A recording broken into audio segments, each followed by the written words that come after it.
చరిత్రను మనం గమనిస్తే సిలువలో చాలామంది చనిపోయారు. యేసుప్రభు ఒక్కరే కాదు, సిలువలో చాలామంది చనిపోయారు.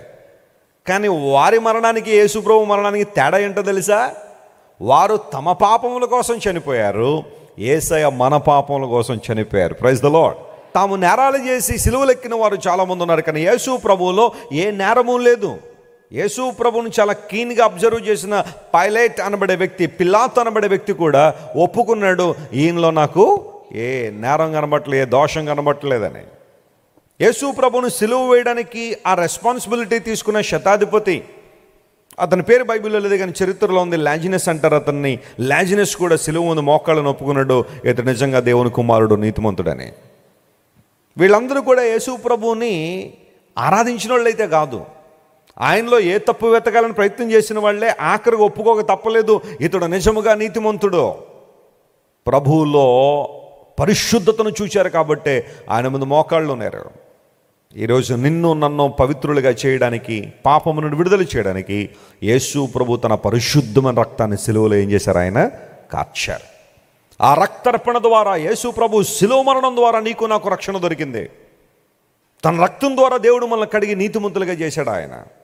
We were justified by faith when we trust the Lord and His sacrifice on the cross of Calvary. సిలువలో యేసు ప్రభు చేసిన త్యాగం మీద ఎవరైతే విశ్వాసం ఉంచుతారో, నాకు బదులుగా క్రీస్తు ప్రభు వారు సిలువలో నా నిమిత్తం మరణించారని ఎవరైతే నమ్ముతారో అక్కడే మనిషికి రక్షణ ఉంది. అయితే ఈ రోజుల్లో ఆ చిన్న విషయాన్ని నమ్మడానికి చాలామందికి మనసు ఉండట్లేదు, ముందుకు రావట్లేదు, అంగీకరించలేకపోతారు ఈ సత్యాన్ని. అపవాది వారిని వెనకకి లాగేశాడు అక్కడే.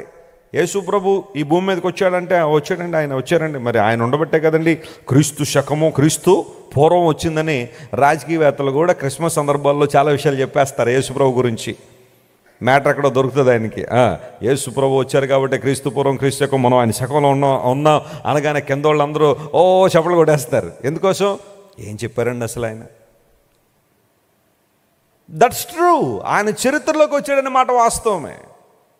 యేసు ప్రభు అద్భుతమైన బోధలు చేశాడంటే ఎస్, ఆయన బోధలు ఈరోజున ప్రపంచంలో అన్ని వ్యవస్థలను ప్రభావితం చేస్తున్నాయి. ఒక్క వ్యవస్థనే కాదు, కుటుంబ వ్యవస్థను కానీ, దేశ వ్యవస్థను కానీ, అన్ని వ్యవస్థలను ప్రభావితం చేసే బోధలు యేసు ప్రభు చేశారు.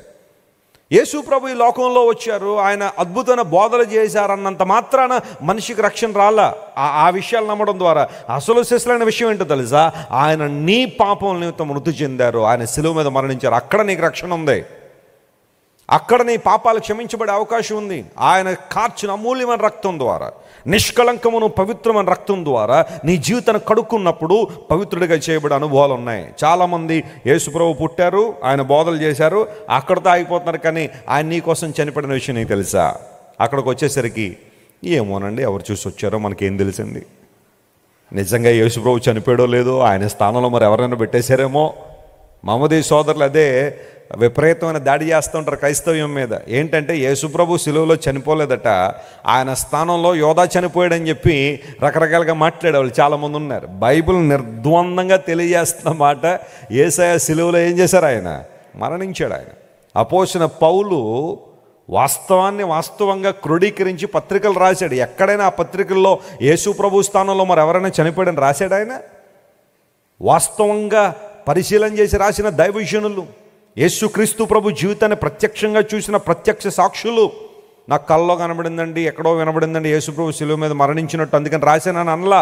ప్రత్యక్ష సాక్షులు, ఐ విట్నెసెస్ అంటారు వాటిని.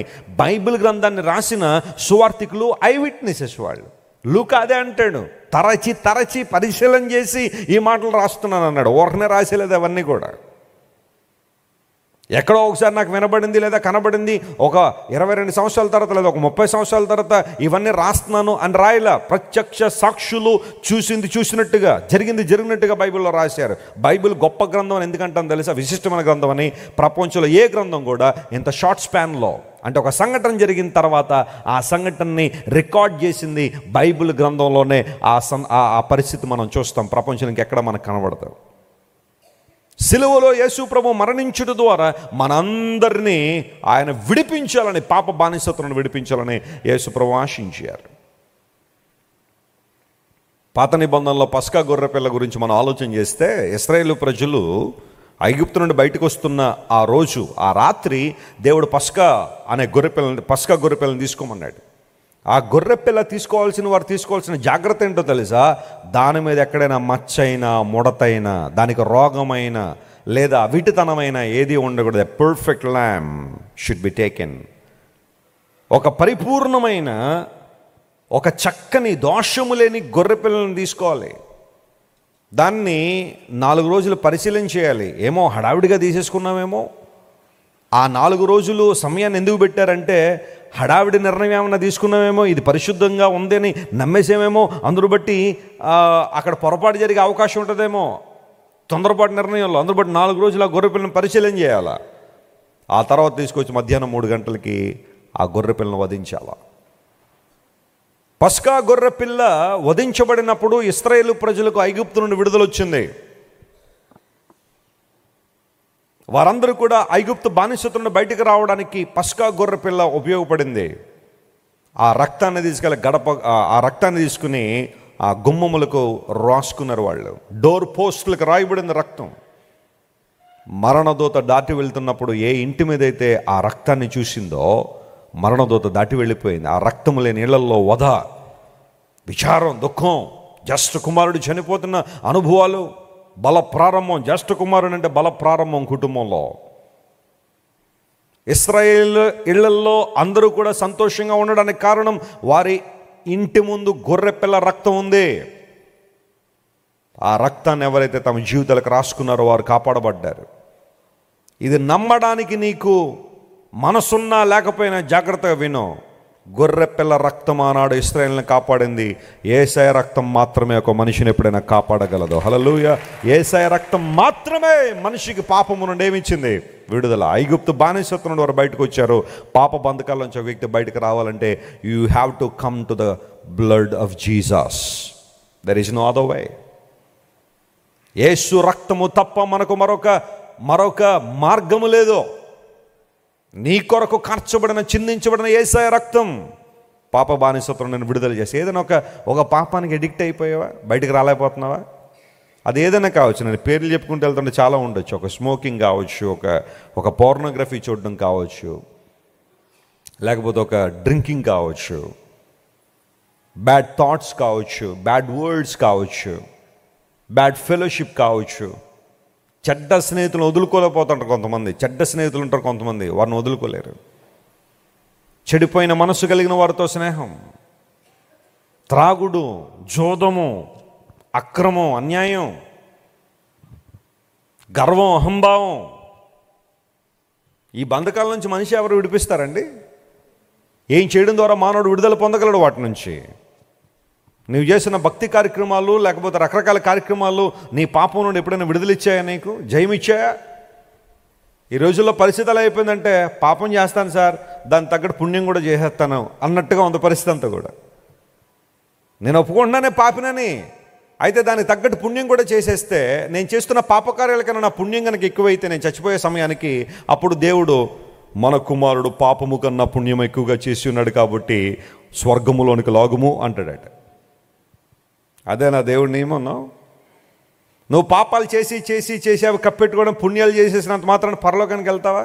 నెవర్. బైబిల్ ఎప్పుడు అలా చెప్పలేదు. ఆ పాపములకు ప్రాయశ్చిత్తం జరగాల.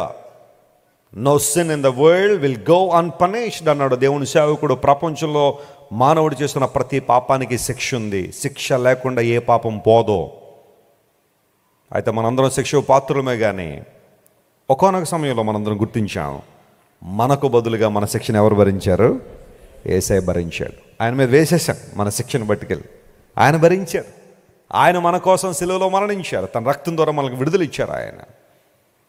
అందును బట్టి లేఖనాల్లో మనం చూసాం, ప్రభువా నీ పరిశుద్ధ నామమునకు కృతజ్ఞతాస్తుతులు చెల్లించినట్లు అన్య జనుల్లోంచి మమ్మల్ని ఏం చేయి? పోగు చేయనాయన, రప్పించిన ఆయన. ఒకప్పుడు నేను ఎరుగుని జనాంగంగా, నీ ప్రేమ ఎరుగుని జనాంగంగా, నీ ఔన్నత్యాన్ని తెలుసుకొని గుడ్డితనంలో ఉన్న జనాంగంగా మేము ఉన్న అన్యజనులుగా, కానీ ఇప్పుడు మమ్మల్ని ధన్యులుగా చేసావు నాయన. స్తోత్రం. హల్లెలూయా. నాన్నగారు చెప్తూ ఉంటారు, నువ్వు అన్యుడువా ధన్యుడువా అని కదా. మనం అన్యులుగా ఉండిపోయామా, ఇంకా ధన్యులయ్యామా? యేసయ్యను అంగీకరించిన ప్రతి ఒక్కరూ ధన్యులే. గట్టిగా చప్పట్లు కొట్టి ప్రభువును అన్మయంపరచండి. You are a blessed man, blessed person. because your sins are washed away. Your transgressions have been washed away. నీ పాపములు, నీ అపరాధములు తుడిచివేయబడ్డాయి. అందును బట్టి నువ్వు ధన్యుడు. ఆయన పరిశుద్ధ నామమునకు కృతజ్ఞతాస్తుతులు. మీరు ఇంతవరకు విన్న దైవ సందేశం మరియు దేవుని సేవకులు చేసిన ప్రార్థన మీకు ఆశీర్వాదకరముగా ఉన్నదని విశ్వసించుచున్నాము. ఈ సందేశాన్ని మీ స్నేహితులకు, బంధువులకు షేర్ చేయండి. మీకు ఏదైనా ప్రార్థన అవసరత ఉన్నచో మా ఫోన్ నంబర్లకు కాల్ చేయండి. దేవుడు మిమ్మల్ని ప్రేరేపిస్తే విశ్వాసంతో సాగుచున్న ఈ పరిచర్యను ప్రోత్సహించండి. మరిన్ని వర్తమానాలు, పాటలు వినుటకు జాన్ వెస్లీ మినిస్ట్రీస్ అను మా యూట్యూబ్ ఛానల్ను సబ్స్క్రైబ్ చేసుకొనండి. ప్రభువైన యేసుక్రీస్తు కృప మీకు తోడైండును గాక.